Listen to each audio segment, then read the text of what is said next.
국제유가가 코로나19 사태로 대폭락하면서 사상 처음으로 가격이 마이너스대로 떨어졌습니다. 석유를 팔기 위해서는 웃돈을 얹어줘야 하는 초유의 사태가 벌어진 건데 미국 주식시장도 하락세를 면치 못하고 있습니다. 나세용 기자입니다. 뉴욕 상업거래소에서 5월 인도분 미국 서부 텍사스산 원유는 배럴당 마이너스 37.63달러를 기록했습니다. 원유 가격이 마이너스로 내려간 것은 사상 처음 있는 일로 지난주 가격에서 55.9달러가 하락한 겁니다. 가격이 마이너스란 건 판매자가 원유 구매자에게 오히려 돈을 지불한다는 뜻입니다. Those who are holding the physical oil are willing to pay others to take it off their hands. 먼저 코로나19가 세계적으로 확산돼 봉쇄 정책을 실시하는 나라들이 늘면서 원유 수요가 말랐습니다. 증산 경쟁을 벌이던 주요 산유국들이 하루 970만 배럴 감산에 합의했지만 수요 감소량은 하루 3천만 배럴로 추정돼 공급 과잉이 여전합니다. 여기에 3주 안에 저장 시설이 한계에 도달할 것이란 전망도 나왔습니다. 원유 선물 투자자들이 하루 뒤인 21일 만기인 5월 인도분 원유를 떠안지 않으려고 하면서 충격적인 폭락이 연출됐습니다. 다만 21일부터 본격적으로 거래되는 6월물 원유는 20.94달러를 기록하고 있고 유럽의 브렌트유는 25달러 선을 유지하고 있습니다. 기록적인 유가 하락으로 미국 다우존스 산업평균지수 역시 2%대 하락을 보이고 있고 나스닥과 S&P 500 지수도 1%대 하락을 기록하며 약세입니다. MBC 뉴스 나세웅입니다. 미국에서는 생업을 위해 외출 금지와 영업 제한 같은 각종 조치를 풀어달라는 시위가 확산되고 있습니다. 백악관은 시위를 두둔하면서도 바이러스 통제 없는 진정한 경제 회복은 없다고 선을 그었습니다. 워싱턴에서 박성호 특파원이 보도합니다. 미국 동부 펜실베니아 주정부 청사로 오늘 시위대 수백 명이 몰려들었습니다. 이달 말까지 내려진 외출 자제 명령을 더 이상 연장하지 말고 생업을 위해 풀어야 한다고 요구했습니다. And I really wish they would open this up. I mean, people are struggling. It's hard for them to make ends meet. 중부 콜로라도에서도 외출 자제 명령을 해제하라는 차량 시위가 이어졌고 의료진 복장을 하고 시위에 반대하는 사람들 모습도 포착됐습니다. 시위대는 개인의 자유를 침해하길 바란다면 공산주의 중국으로 가라고 소리질렀습니다.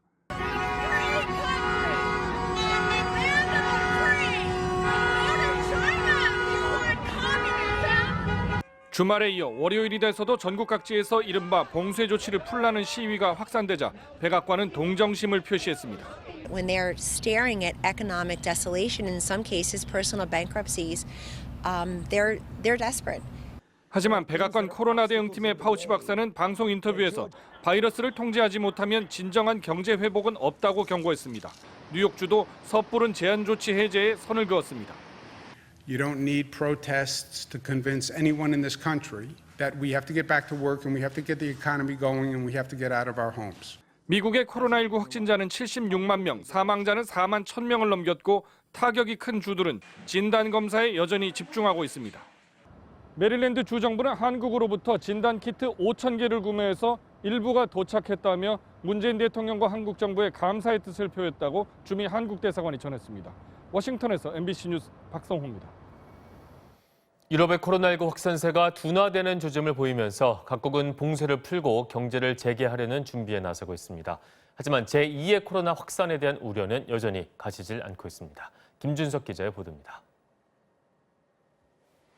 러시아는 어제 하루 모스크바를 포함한 76개 지역에서 4,268명이 코로나19 확진 판정을 받았습니다.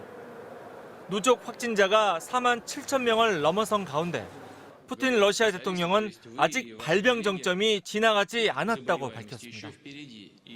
4,600여 명의 새로운 확진자가 발생한 터키는 23일부터 나흘간 코로나19 확산 억제를 위해 이스탄불 등 31개 주의 통행 금지령을 선포할 예정입니다. 하지만 이탈리아와 스페인 등에서 하루에 10,000명 정도가 확진 판정을 받을 때와 비교하면 확산세가 한풀 꺾였다는 판단하에 유럽 각국은 봉쇄를 풀고 경제를 재개하려는 준비에 들어갔습니다. 독일은 어제부터 800제곱미터 이하의 상점은 문을 열 수 있도록 했고 다음 달부터 등교도 단계적으로 실시하기로 했습니다. 이탈리아도 봉쇄령을 단계적으로 완화하기로 하고 다음 달 15만 명 규모의 전국 단위 코로나19 면역 검사를 시행하기로 했습니다. 감염됐다 회복해 항체가 형성된 인구 규모를 대략적으로 파악하기 위해서입니다. 스위스도 제네바 칸톤에 있는 5개 국경 검문소를 개방했고 벨기에도 봉쇄 조치 완화 계획을 내놓을 예정입니다. 하지만 코로나19의 기세가 여전한 영국과 터키 등은 이러한 봉쇄 완화 조치에 신중한 입장을 보이고 있습니다. 완화 논의가 아직 이르다는 것입니다. 영국 총리실 대변인실은 제2의 발병 정점이 오는 것이 가장 크게 우려된다며 사회적 거리두기 완화가 바이러스 확산으로 이어지지 않는다는 확신이 필요하다고 전했습니다. MBC 뉴스 김준석입니다. 중국에서 코로나19에 걸린 의료진이 피부가 검게 변한 채 치료를 받고 있는 모습이 공개됐습니다. 중증 코로나로 인한 간 기능 손상 때문으로 추정이 되는데 이번 사태로 인해 3,000명 이상의 중국 의료진이 감염된 것으로 확인됐습니다. 베이징에서 김희용 특파원의 보도입니다. 병상에 누워서 방호복을 입은 의료진과 반갑게 악수를 하는 환자. 입원 전엔 그 역시 우한 중심병원 심장외과 의사였습니다. 이판 씨는 지난 2월 코로나19 환자를 치료하던 중 감염됐습니다. 상태가 악화돼 집중치료실에서 치료를 받다가 최근 회복실로 옮겨졌는데 얼굴도 손도 피부가 검게 변했습니다.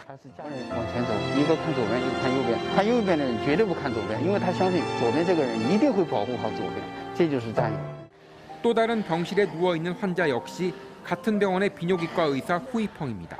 악수는 할 수 있지만 아직 말은 하지 못합니다. 역시 환자에게서 코로나19에 감염됐고 얼굴이 검게 변해버렸습니다. 이런 상황에서도 자신을 회복시킨 의료진이 의학 역사상의 기적을 이루었다며 글로 감사를 표합니다.